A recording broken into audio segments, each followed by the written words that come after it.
The paper slipped from his hand as if it were in slow motion.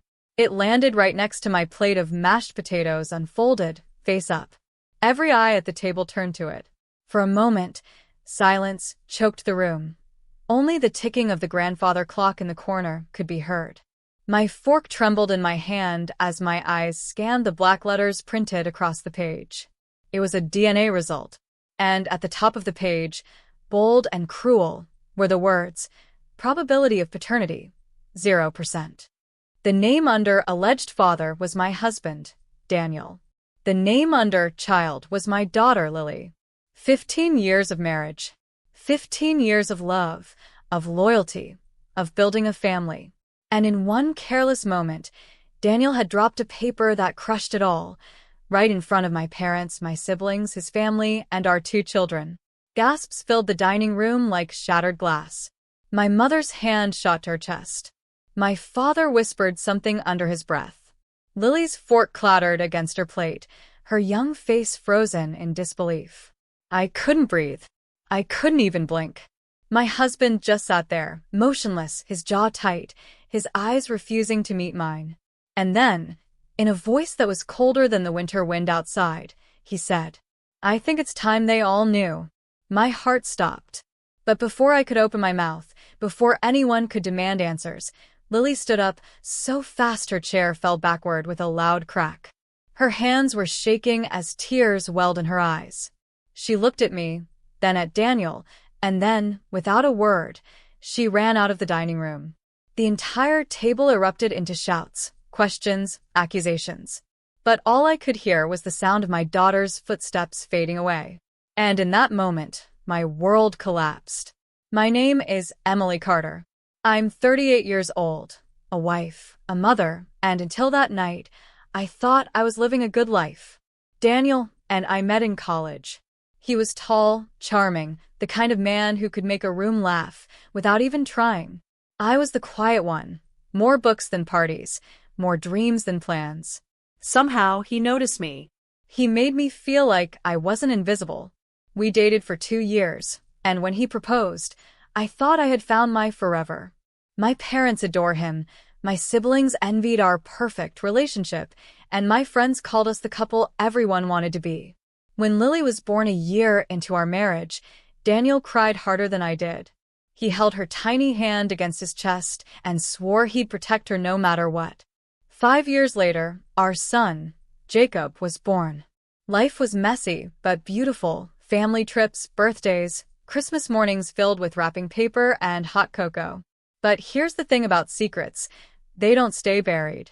They fester, they grow, and eventually, they crawl out into the light at the worst possible time. And mine exploded at the family dinner table. I can still remember how that evening started. We had gathered for Thanksgiving at my parents' house in Ohio. The long oak table was covered with roasted turkey, stuffing, cranberry sauce, the works. The air smelled of cinnamon and butter. Laughter bubbled as cousins chased each other around the living room. For a moment, I thought it was going to be a night to remember in the best way. My mother had made her famous apple pie. My dad was telling jokes, and Daniel was unusually quiet, but I brushed it off. He always got tense around my brothers. I didn't know he had come armed with something that would burn the whole night to ashes. Dinner was halfway through when it happened. Daniel shifted in his chair, his elbow knocking against his jacket. A folded sheet of paper slid out of his pocket and fluttered onto the floor. Jacob bent down to pick it up, but before he could, I reached for it. And that's when I saw it. The DNA test. The accusation. The betrayal. As the voices rose in the dining room, I sat frozen. My sister slammed her fist against the table, demanding Daniel explain himself. My father shouted at him, while my mother tried to hold Lily's abandoned chair upright with trembling hands. But Daniel's eyes were only on me. Cold. Calculating. Almost like he had been waiting for this moment. 15 years, Emily, he said, his voice cutting through the chaos like a blade. You thought you could hide this from me forever? Hide? From him? My mind spun. What was he talking about? I opened my mouth to defend myself, to scream that this wasn't possible, that this had to be a mistake. But before a single word could escape, My brother Mark grabbed Daniel by the collar and yanked him halfway across the table, plates and glasses crashing to the floor. The children cried. My father shouted. My mother begged for calm. And me? I sat there, staring at that cursed paper, the words blurring as tears filled my eyes. Was it true? Was the man I had trusted with my entire soul accusing me of the worst betrayal a wife could commit? And if it wasn't true, why did he have this paper? That was the question that kept hammering inside my head as I stood up, my knees weak, and looked around at the broken pieces of my family. Daniel was breathing hard, his shirt wrinkled from Mark's grip. He looked me dead in the eye. And then he said words that made my heart stop cold. I know who her real father is. The room went silent. Dead silent. Everyone turned to me. My lips parted, but no sound came out. And then Daniel smirked. A cruel, knowing smirk. Should I tell them, Emily? Or would you like to? My vision blurred, my hands trembling as the room spun. Because deep inside, I knew this wasn't just an accusation. It was revenge. And Daniel had been planning it for years. The smirk on Daniel's face was the kind that makes your stomach turn. It wasn't the face of a betrayed husband. It was the face of a man who had been waiting patiently for the right moment to strike.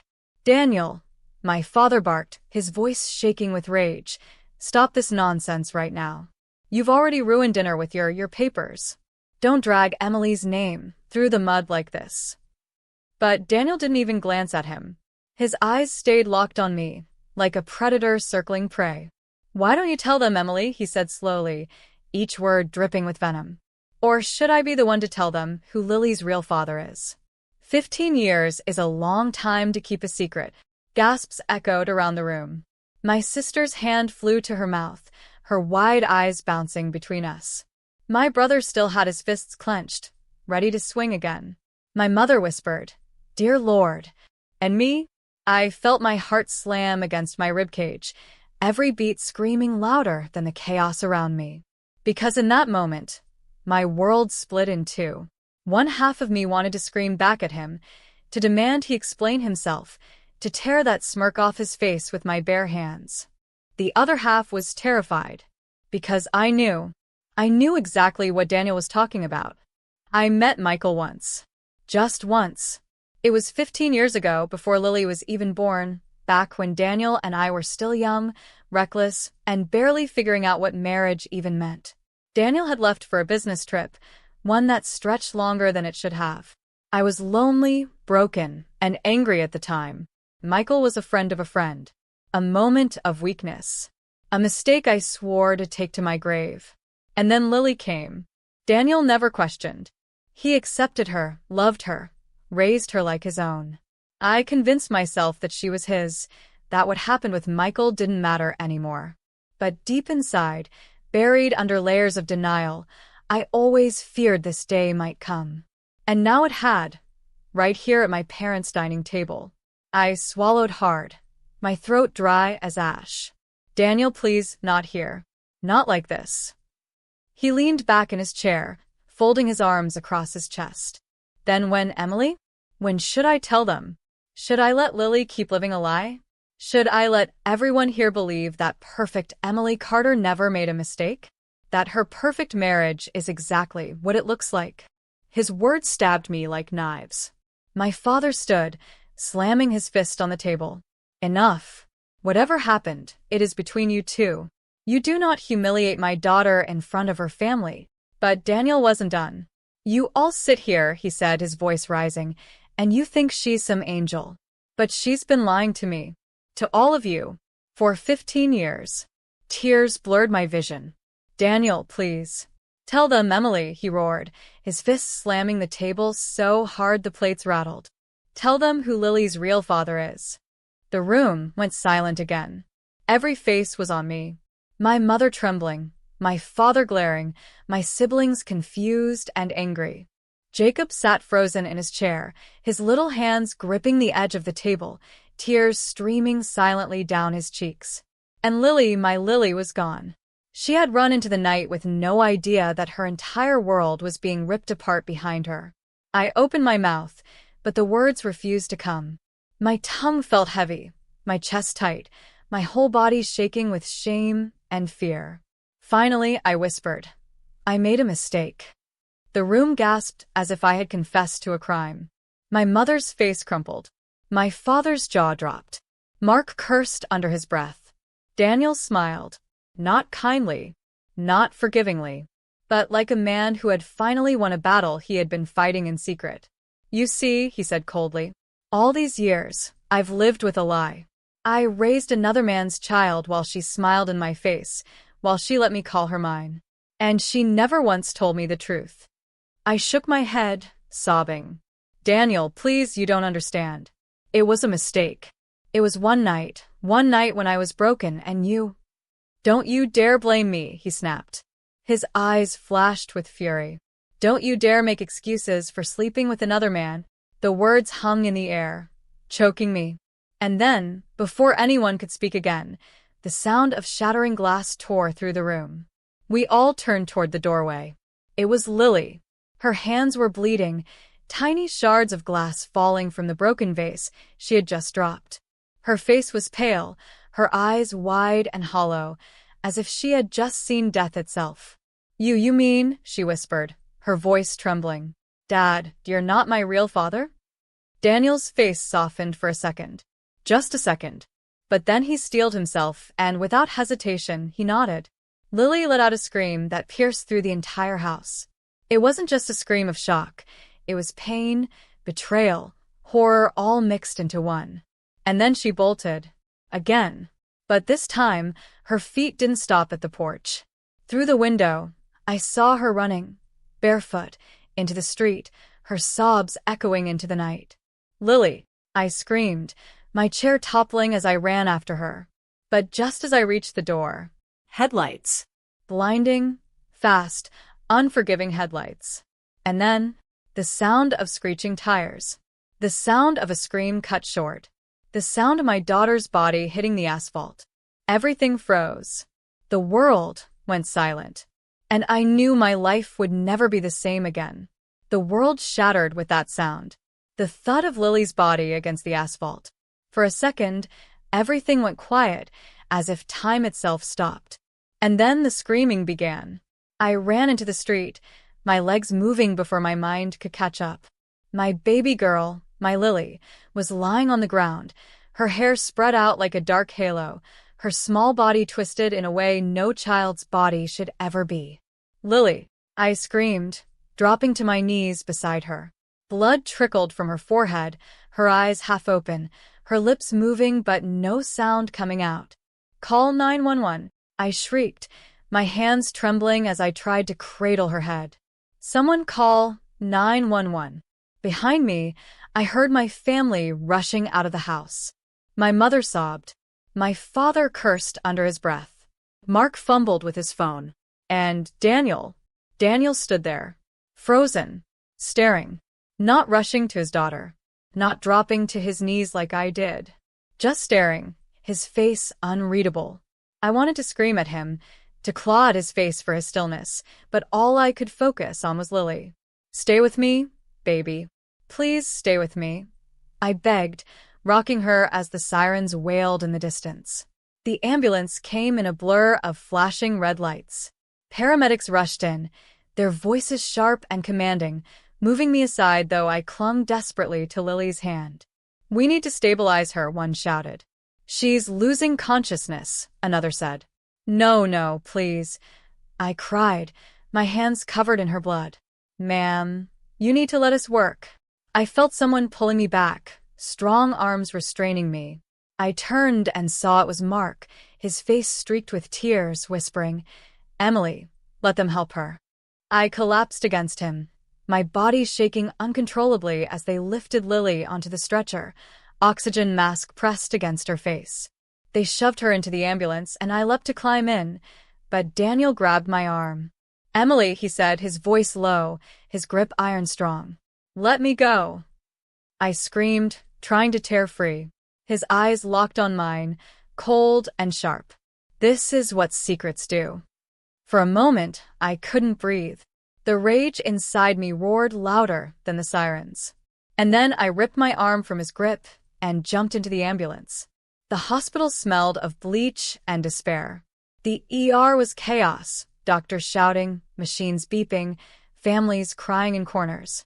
I sat in the waiting room with blood still smeared across my dress, rocking back and forth, whispering prayers I hadn't said since I was a child. My mother sat beside me, holding my hand so tight it hurt. My father paced, his face red with fury. Mark had gone outside to calm, and Daniel sat across from me, silent, arms folded, his eyes never leaving me. I couldn't take it anymore. "This is your fault," I hissed across the room. "If you hadn't dropped that paper, if you hadn't humiliated me in front of everyone, Lily wouldn't have run. She wouldn't have been in the street." He leaned forward, his voice calm, almost mocking. No, Emily. This isn't on me. This is on you. If you had told me the truth 15 years ago, none of this would be happening. My hand curled into a fist. You think tonight was justice? You think destroying me in front of my family was enough? You've broken Lily. She may never forgive you. Daniel's lips curved into a cruel smile. Oh, she'll forgive me. I'm not the liar here. You are. My father lunged at him then, fists flying, but security rushed in before he could land a blow. Voices rose, nurses shouted for quiet, and I buried my face in my hands, sobbing. Hours crawled by like years. Finally, a doctor in blue scrubs appeared, his face tired but steady. "Are you Lily Carter's parents?" he asked. I jumped up so fast my chair toppled. Yes.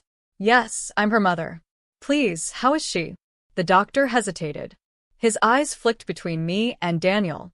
"Your daughter suffered a severe head injury and internal bleeding.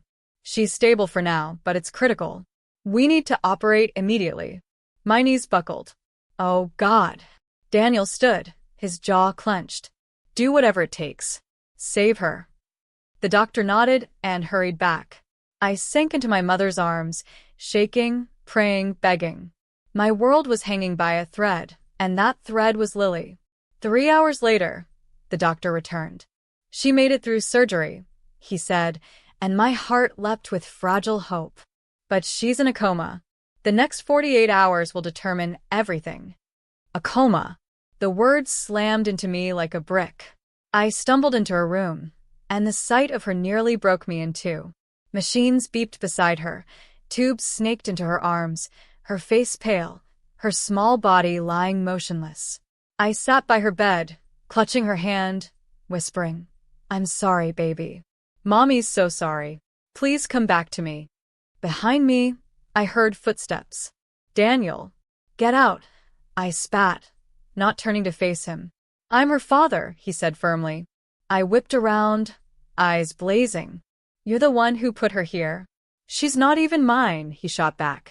"Don't you dare put this on me." The words were a dagger to my heart. I slapped him. Hard.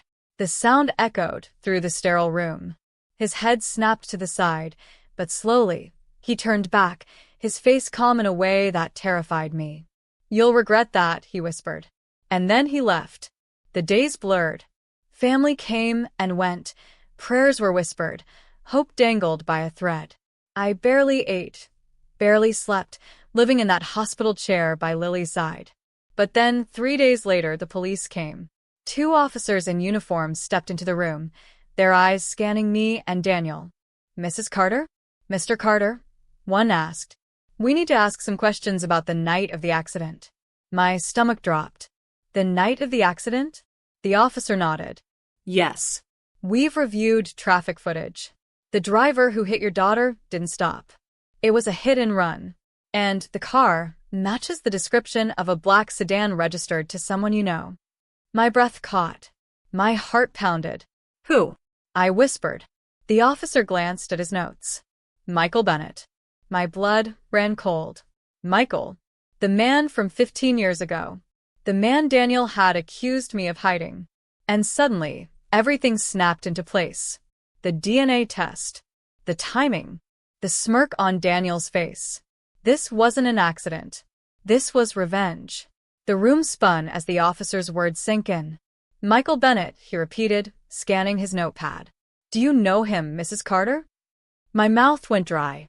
My pulse thundered in my ears. I opened my mouth, but no sound came out. Daniel's voice cut through the silence like a knife. Yes, officer. She knows him. Every head in the room snapped toward him. My stomach dropped. Daniel leaned back against the wall, arms folded, his expression calm. Too calm. Michael Bennett isn't just some stranger. He's the man my wife had an affair with. The man she cheated on me with 15 years ago. The room went dead silent. The officers looked at me, their eyes sharp, searching, judging. My mother gasped, clutching her chest. My father muttered a curse under his breath. Mark's fists clenched, so tight his knuckles turned white. But Daniel wasn't finished. He stepped forward, his voice steady, confident. And from what I've gathered, he might just be Lily's biological father. I felt the floor vanish beneath me. My knees buckled, and I gripped the edge of Lily's hospital bed for balance. No, I whispered. Please, Daniel, don't do this here. Not in front of her. He tilted his head, his eyes cold. She deserves the truth. They all do. The officer cleared his throat. Mrs. Carter, is what your husband said true? Do you know Michael Bennett? My lips trembled. The truth clawed at my throat like broken glass. Finally, I whispered, yes, I knew him. A long time ago. The officer nodded grimly, scribbling in his notebook. Then you may also know this. The car that struck your daughter is registered in his name.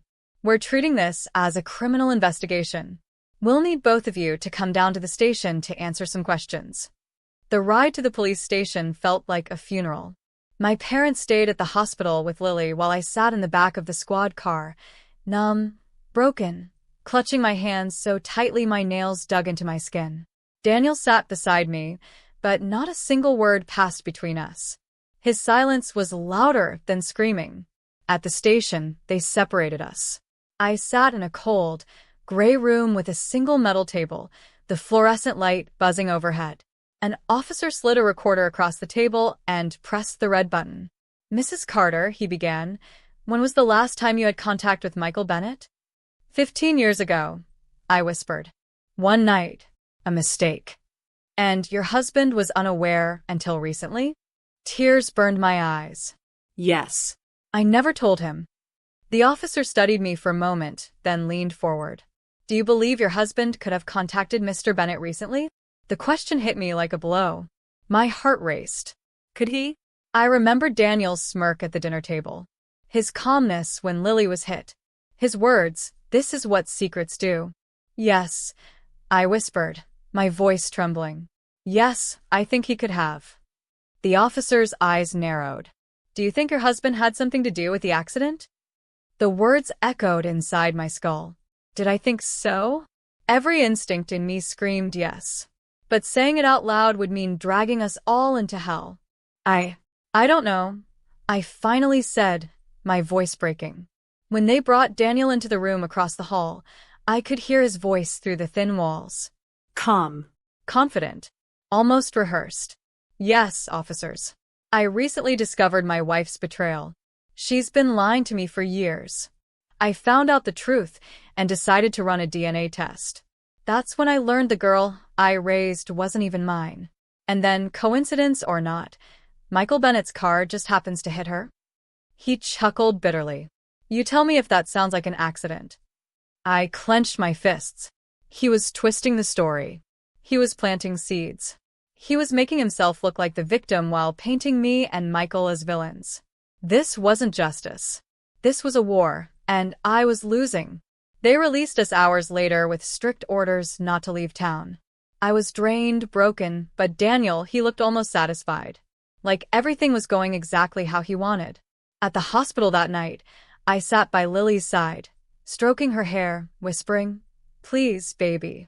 Please wake up. I need you. And then I felt him behind me. Daniel, you think you're going to win this? He whispered, his breath cold against my ear. I turned, fury burning in my veins. Win what, Daniel? Our daughter is in a coma. This isn't a game. But he only smiled, that cruel, knowing smile. Everything is a game, Emily.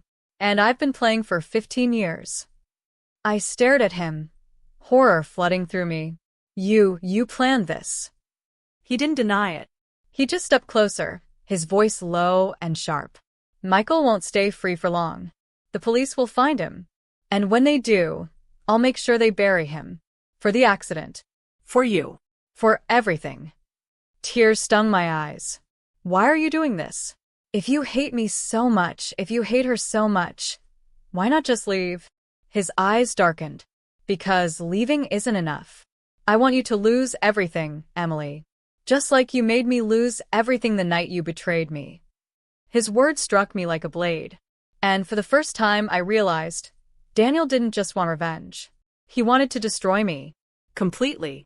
The next morning, everything exploded. I was half asleep in Lily's hospital chair when the sound of heavy boots filled the hallway. Police. Again. Emily Carter? An officer barked as they stormed into the room. I shot to my feet, heart hammering. Yes. You're under arrest. The room spun. What? For what? The officer stepped forward, snapping cold metal cuffs around my wrists. For conspiracy to commit attempted murder. My breath caught. What? No, I didn't. Michael Bennett is in custody, the officer said, his voice firm. And he confessed. He claims you knew everything. I froze. My whole body turned to stone. No, I whispered, shaking my head. No, that's not true. I didn't. Daniel stepped into the doorway, arms folded, eyes gleaming with quiet triumph. And in that instant I knew he had set me up. The cold metal bit into my wrists as the officers dragged me through the hospital hallway. My cries echoed off the sterile walls. My daughter, please. My daughter needs me. You can't take me away from her. But no one listened.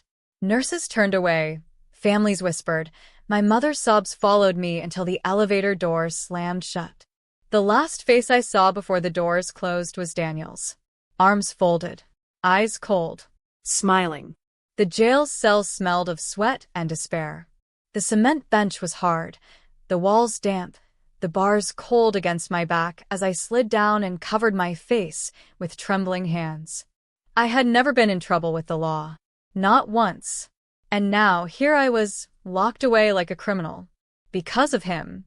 Because of Daniel. Hours felt like days. I replayed everything in my head. The dinner table, the paper, the accident, the police, and Michael. Michael. Why would he confess? Why would he drag me into this when I hadn't spoken to him in 15 years? Unless Daniel had gotten to him too.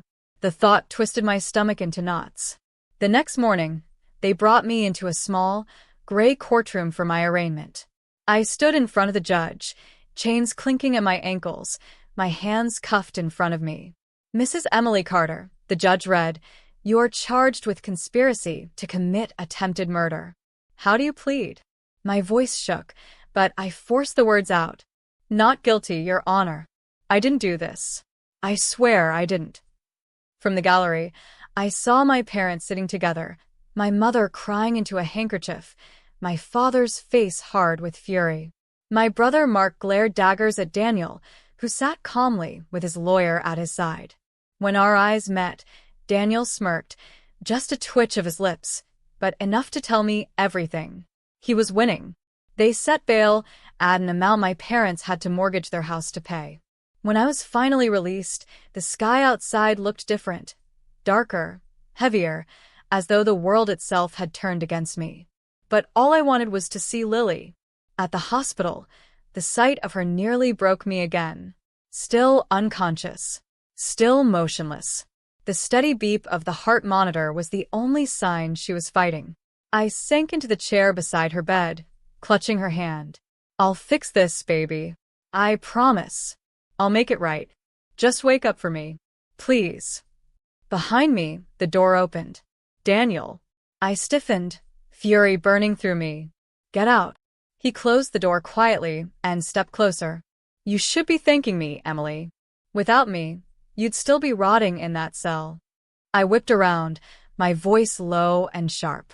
You did this. You set me up. His eyes glinted. Prove it. I wanted to claw his face, to scream so loud the whole hospital shook, but I couldn't. Because if I lost control, he'd win again. So I sat back down, clutching Lily's hand, and whispered, "One day, Daniel. One day, I'll make you pay for this." His smile widened. "We'll see." The investigation dragged on. Michael Bennett, the ghost from my past, sat in jail, refusing to retract his statement. His lawyer claimed he and I had been in contact, planning to get rid of Lily so Daniel would never know the truth. It was insane, twisted, a complete fabrication. But with Daniel whispering in the right ears, who would believe me? Weeks passed. The case went to preliminary hearings. I sat in the courtroom, my stomach knotted, while prosecutors painted me as a manipulative liar who betrayed her husband, conspired with her lover, and endangered her own child to hide her sin. Each word was a knife. Daniel sat behind them, nodding along, his face the picture of heartbreak. To the jury, he looked like a man betrayed, devastated, trying to protect the daughter he raised. To me, he looked like the devil himself. Then one night, everything shifted. I was at home, trying to gather documents for my lawyer, when there was a knock at the door. Mark stood there, his face pale, his eyes wide. He shoved an envelope into my hands. "What is this?" I asked. "Just read it," he whispered.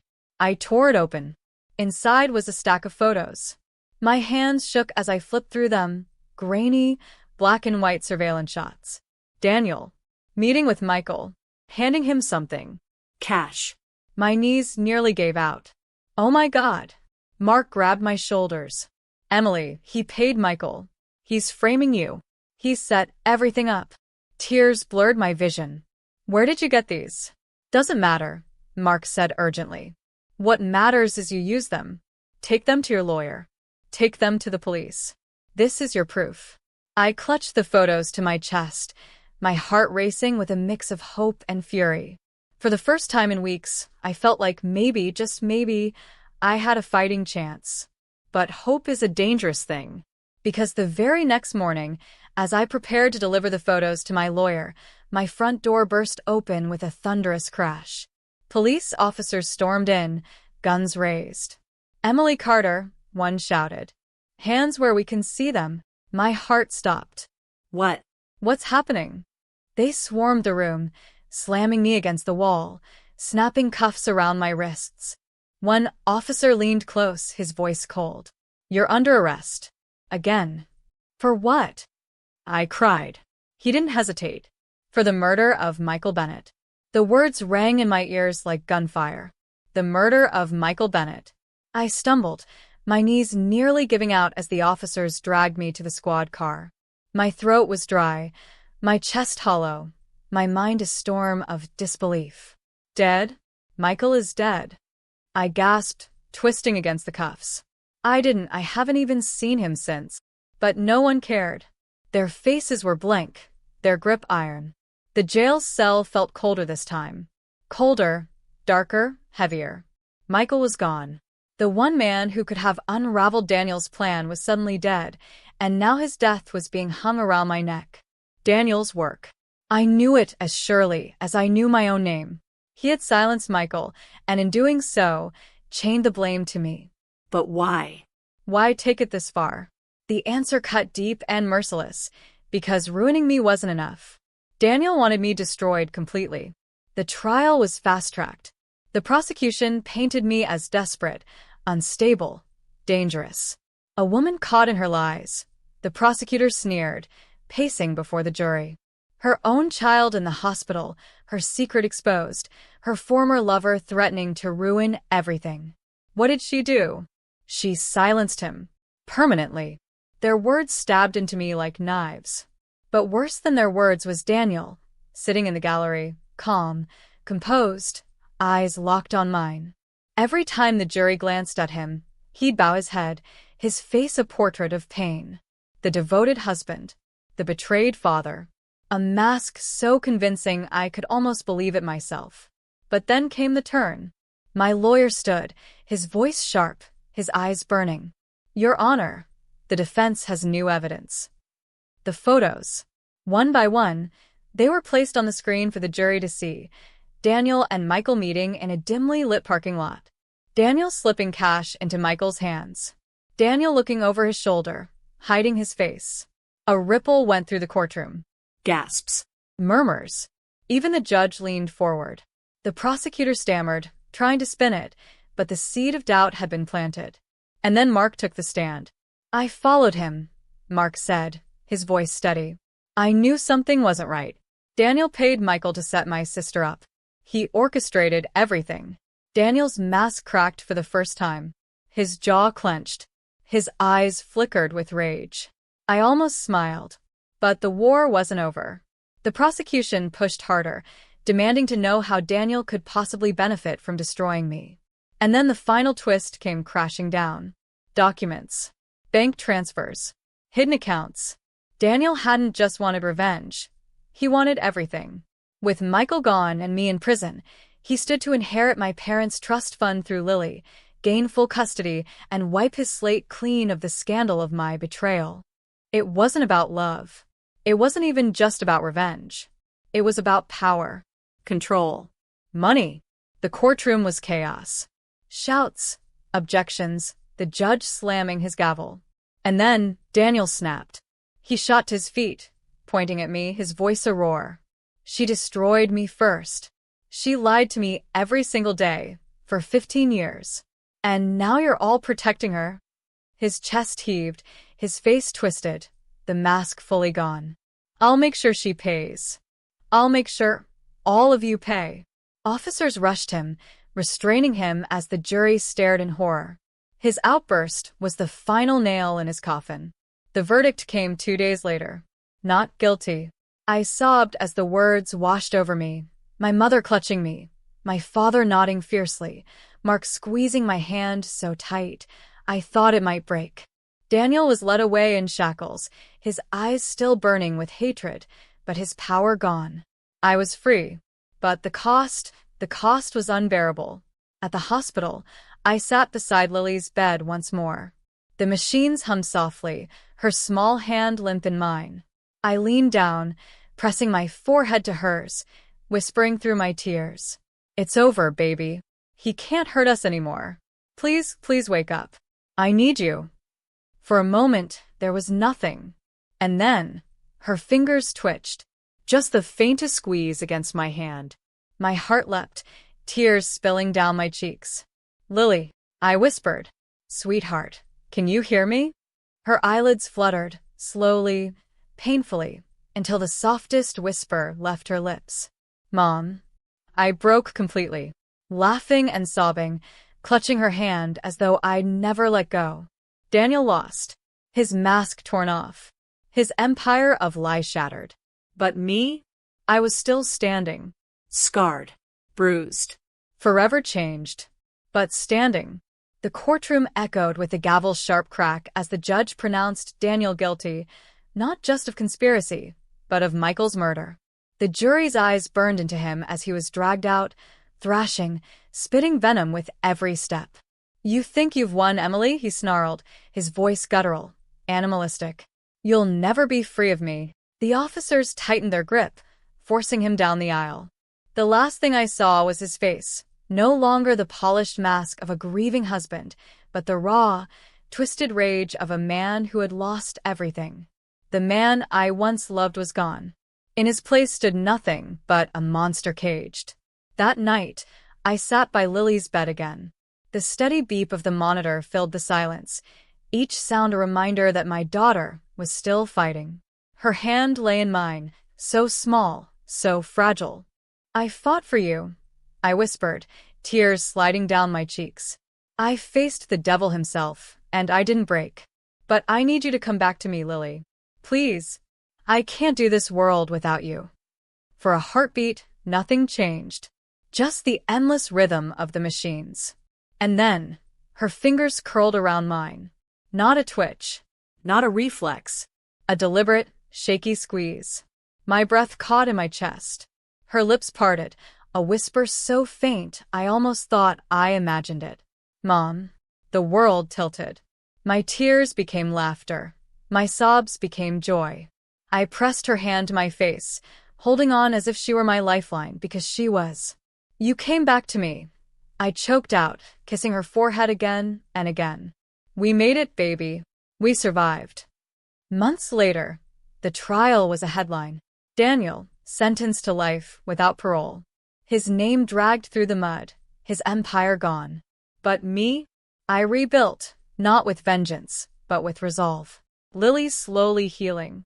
My family stronger. Mark, my brother, standing beside me always. And me, no longer the woman who had once lived in Daniel's shadow. I was something new. Hardened, scarred, but unbreakable. One evening, as the sun dipped below the horizon, I stood at Lily's bedside. She slept peacefully now, color returning to her cheeks.